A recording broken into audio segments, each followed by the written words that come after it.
kanya-kanyang Torah. Ang guide, ito ang tama mong gawin.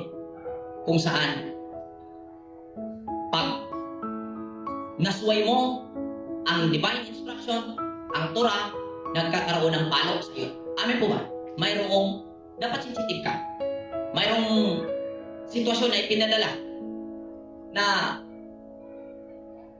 para bang pinipigilan. Hindi yun ipinadala para tapusin o sirain ka. Lahat ng sitwasyon na ipinadala para maging maayos ka.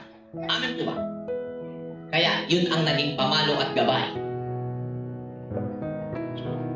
Yan po ang libis o lambak o walo or beka sa Hebrew na kung saan doon nanirahan ang mga sinaunang tao sa lupain ng Shinar, sa lambak ng lupain ng Shinar.